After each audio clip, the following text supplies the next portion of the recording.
Narkoman nije biti na heroinu samo. Postoje mnogo teže droge. Najveća droga je, kako kaže Isus, srebroljublje.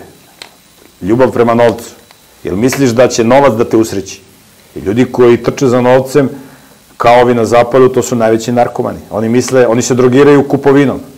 Šta je ovo crni petak, božićni praznici, samo kupovanje? To je drogiranje. Ti tražiš sreću u nečemu gde sreće nema. Znači, tražiš sreću u kupovini materijalnih stvari. I to je slika ljudi koji nisu odrasli. Stručnjaci za marketing su zaključili da dve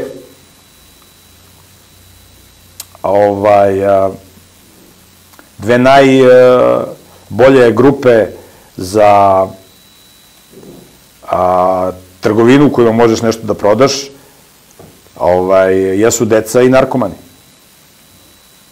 Znaš, ti kad dete pustiš u prodavnicu igračaka, razumeš? Ti imaš odrasle ljude koji su na nivou deteta i samo sve što vide bi da kupi. Vidi reklamu na televiziji, on bi da kupi. Razumeš, mozak mu ne radi. Malom detetu ti trebaš da objašnjavaš zašto ovo nije dobro, zašto ovo, da je sreća u nekim drugim stvarima i tako dalje i tako dalje. Razumeš, malo dete učiš, a ovde imaš odraslog čoveka koji je ko malo dete. I on sreću traži, razumeš, u igračkama, razumeš, nosi zlatan lančić. Vozi džip po gradu. Vozi terensko. Pa što ne ideš... Ja mislim, kad bi ovi Amerikanci reklamirali traktore da voze po gradu, kad bi to bilo moderno, traktor, ja mislim da bi ovi buzdovani vozili traktore po gradu. A kad bi to bio, kad bi, ne znam, se snimila 2-3 hollywoodska filma, da onaj glavni bajac s cigarom vozi traktor. Neki Mercedes traktor. Juri ženske s Mercedes. Ja mislim da bi ovi buzdovani kupovali traktore i vozili traktore po... Traktor ti je za njivu, bato, da ti ore zemlju, razumeš, da tanjira, da drlja, da, razumeš, nije traktor da se ti voziš s tim po gradu. Ti voziš terensko vozilo po gradu. Razumeš? To su ti ljudi koji su odrasli, po godinama ostali mali, ostali deci. Razumeš? Vozi džip po gradu. Yeah! Mislim, dobro, ako ti treba neki, ako imaš veliku familiju, nećeš da kupiš džip da voziš familiju po gradu, imaš onaj van, onaj kombi, razumeš, pa potrpaš 5-7 dece, razumeš, neće voziš džip koji troši 15 litara, razumeš? Tako da, slobodan čovjek je onaj koji nije narkoman. Slobodan čovjek je onaj koji je u stanju da živi bez para. Slobodan čovjek je onaj koji ima slobodno vreme. Razumeš, slobodno vreme može da ima samo neko ko nije narkoman. Narkoman mora da radi po ceo dan da otplaćuje narkomanske dugove. Kredite, treba da kupi narkoman mora da kupi heroin, ovaj narkoman drugi mora da kupi nove felne za kola. Viš ti kad narkoman vozi kola? Napucana kola. I nađe na ležećeg policajca. On staje, brate, polako prelazi preko ležećeg policajca, da slučajno amortizere ne pokvari. Razumiješ? On čuva amortizere, brate, a pluća, kak je pluća, opuši cigare, razumiješ? Ždere leševe, razumiješ? Kako zdravlje. Ali kola čuva, brate, nemoj da mu ugrebeš auto. Razumiješ, kasko razumiješ, ima garanciju. To ti je, razumiješ, to su ti ljudi koji imaju poremećen sistem, jednostavno, tako da slobodan čovjek je onaj koji ima slobodno vreme, koji nije opterećen materijalnim stvarima, razumeš? I samo slobodan čovjek koji ima slobodno vreme može da radi na svom bogatstvu, duhovnom bogatstvu. I kad ima duhovno bogatstvo, on sa tim može da privlači druge ljude koji su duhovni. Zato je ključ ulagati u sebe. A ne možeš ti da ulažeš u sebe kad nemaš slobodno vreme. Kako? Ti šta će da kažu neznabošci? I šta će kažu neznabošci? Ti sad moraš da napucaš kuću, da bude sva, razumeš, da bi se neznabošci oduševljavali s tobom. I to nema kraja, brate. Pa kupuješ neke skupe automobile, pa još ako oženiš neku rospiju, koja te kida, mora ovo, mora ono, mora ovo. Paris, London. Razumeš? Pa ne Paris, London, seća se kad sam bio u Americi, razumeš, oni svi, tamo je bruka da ti sad živiš u apartmanu. Znaš kak je apartman, ja moj prijatelj ima apartman na spratu. Mislim, stan, bombona. Ali to nije tvoj stan, treba da imaš kuću, da kupiš kuću. Kakva kuća, brate? A ovi kupili kuće, brate, na kredit, 40 godina, znači izuvanje, 40 godina? 40 godina otplaćivanja. Najjeftinija kuća u Kaliforniji kad sam ja bio ti je bila $300.000. To ti je mesečna, znači $300.000 sa kamatom, kamate su bile oko 4,5%. Sad da ne radim matematiku, koliko ti je mesečna, taj mortgage, koliko treba plaćaš mesečnu tu otplatu.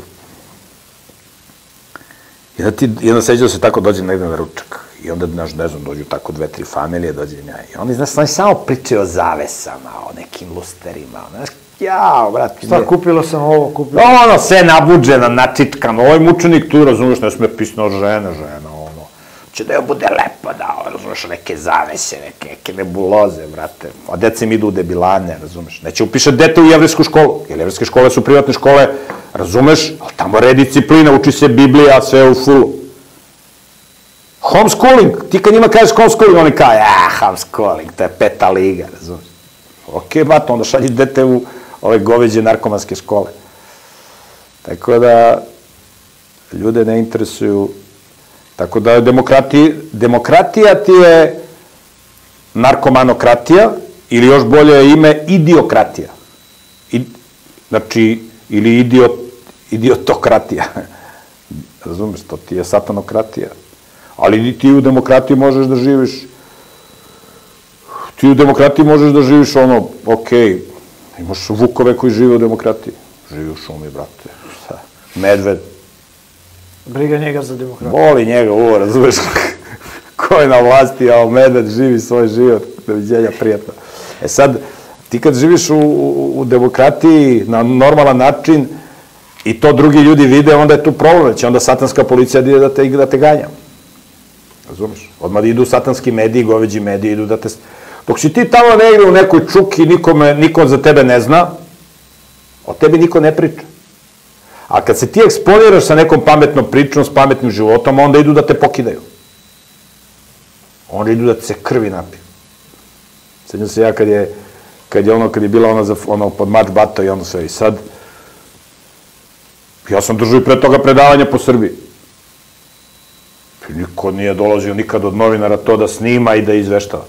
A posle toga, pod mač bato kad je bila, mene zove sveštenik iz Obrenovca da držim predavanje u parohijskom domu. Znaš li ti kakvu su kampanju napravili novinari Blica? To je, bato, to je tako kidanje bilo, pljuvačina, razumeš, da je ovaj sveštenik morao da ukine predavanje. Došlo, ne znam, znaš koliko ljudi je došlo, brate, tamo u Obrenovcu? Meni sveštenik otkazao. Ja sad, okej, no šta ću da imam ja u Obrenovac kad je otkazan? Razumeš? A šta, vršili su pritisak? Pa ne, evo predavanja terorista organizuje, znaš, ono, Blic, nekoliko dana pre toga, ono, kidanje, znaš kako, to je, brate, ko da je došao, ne znam, ko da je vaskrsao Adolf Hitler i došao da ubija ili doktor Mengele, histerija, ludilo, brate, znači, ludilo, ne smeš ti da organizuješ predavanje. Pa onda posle toga, kad je Srpska desnica organizovala predavanje na opštini tamo Voždovac, kad je bilo tamo 2000 ljudi, ne znam koliko je bio krkljan. To je bila histerija, razumeš? Ovi goveđi mediji, Blic, to je ludilo bilo. Tako da dok ti radiš neke stvari, da se ti ne eksponiraš, da promovišeš pametno, niko te ne dira, ignorišu te. A kad ti to digneš na jedan više nivo, onda idu da ti se krvi napiju. Znači, čim ljudi počnu malo da se I onda ljudi počnu da se interesuju za pametne stvari, odmah ide kidanje. Znaš, odmah se pokreće cela ta satanistička mašinerija da ti se krvi napije. A to tako funkcioniš? To tako funkcioniš u svetu. Ti sad ako hoćeš da budeš slobodan, ne možeš baš ko vuk ili medved, znaš. Jer ti ako živiš na jedan ispravan način, kako kaže Isus, može li se grad sakriti kad na gori stoji? To se vidi. Ti, na primjer, kad ideš tamo na Oplenac, tamo gde je sahranjen Karađorđe i gde je sahranjen kralj Petar, to je crkva na vrh brda. I to se vidi kad ti dolaziš, to se, razumeš, ti kad uđeš u Albaniju, ti ovako ideš tim glavnim putem kroz Albaniju, dole prema Draču i prema Tirani, i ti ovako ideš i vidiš ovako, dolaziš ispred tebe Lješ. Ti gore vidiš na brdu grad. Tu je sahranjen Skenderbeg. Pa onda ideš prema Kroji. I kako se približaš Kroji, vidiš u daljini brdo i na brdu grad. Kad dolaziš blizu Skadra, brdo i gore grad na vrh brda. Razumeš? To sad oni zovu tvrđava. U stvari, to je bio grad. Rozafa, čuvena tvrđava Rozafa. I tu su ljudi živeli. I sad, ti kad živiš na neispravan način, to se vidi. I to onda smeta satanistima. Razumeš? Onda satanisti, ti sad, ne znam, evo, bilo je sad neki protest povodom ovog zakona u Crnoj Gori, ove veroispovesti su doneli, sad, prilikom tog protesta, neki od tih demonstranata su, ne znam, tamo, da li su slomili staklo ili su nešto upali, bile su neke prostorije ove LGBT populacije, neke njihove prostorije, neki klub, nemam pojma šta je. I to su odmah svi mediji objavili napad na LGBT. Razumeš? A tu kad žena u mom selu 6 godina nema struju, to nikog ne interesuje, bato. To nikog ne interesuje, to niko neće da izvesti, to niko neće, razumeš, pravnike to ne interesuje, neće tu, ne znam, iz elektrodistribucije, time se bavi. Bruka. Razumeš? Tako da, pa evo ti, na primjer, kako to funkcioniše, evo, na primjer, sad se oduzimaju crkve, u procesu je oduzimanje crkava u Crnoj Gori. Nijedan svetski medij o tome ne izveštava. Niko. Kad su komunisti ubijali po Srbiji ljude, to niko nije izveštavao. Kad su pravili teror po Srbiji, niko nije izveštavao. Kad su ubijali u Jasenovcu, to nijedan svetski medij nije izveštavao. Kad su ubijali više od 6 miliona Jevreja u Drugom svetskom ratu, to niko u svetu nije izveštavao. U Prvom svetskom ratu, da nije bilo Arčibalda Rajsa, nijedan svetski medij to ne bi objavio. Nego Arčibald Rajs, koji je imao uticaja na neke medije, on je objavio iz Srbije šta se radi u Srbiji, kakve zločine radi Austrougarska. To niko ne bi izveštavao. Ti imaš svaki dan maltretiranje Srba na Kosovu, to nijedan svetski medij ne izveštava. Znači, ti kad ubijaš Srbe i Jevreje, i pametne ljude uopšte, to nijedan medij ne izveštava. Razumeš? Ali ako se radi nešto pametno, to odmah na naslovnoj strani. Kad se radi nešto glupo, odmah na naslovnoj strani. Ili, ako radiš nešto pametno, ideš na naslovnu stranu, ali te pljuju. To tako funkcioniš. Tako da, to da ti budeš slobodan, biti slobodan, ti onda ideš pod ono što piše u Bibliji, svi koji hoće da žive pobožno u Isusu Hristu, bit će gonjeni. I evo ja, moj prijatelj, nisam ga nikad video, on živi u inostranstvu i sad hoće da dođe kod mene, da se vidimo, da popričamo, ovako radi neke pametne stvari, da pričam sad ni odakle, ni čime se bavi i tako dalje. I sad on dođe kod mene. I njegov brat njemu kaže, vidi, kaže, lepo to što ti ideš kod Miroljuba, ja volim da gledam Miroljuba ovo, ali kaže, treba da znaš da naši roditelji žive u Hrvatskoj. I ako se pročuje da si ti bio kod Miroljuba, naši roditelji mogu da imaju problema. Da li je moguće? To njemu kaže njegov brat i to je realno. To je realno. Znači ti sad ako si pametan, ti si trn u oku satanistima. I onda možda imaš problema, satanisti se kontrolišu, pogotovo izvan Srbije. U Srbiji satanisti još ne mogu da rade šta hoće, ali izvan Srbije rade šta hoće. Izvan Republike Srpske, dok u Republike Srpske ne mogu da rade baš šta hoće. Tako da biti slobodan, ali i rizik, nosi rizike za ovozemaljski život, naravno.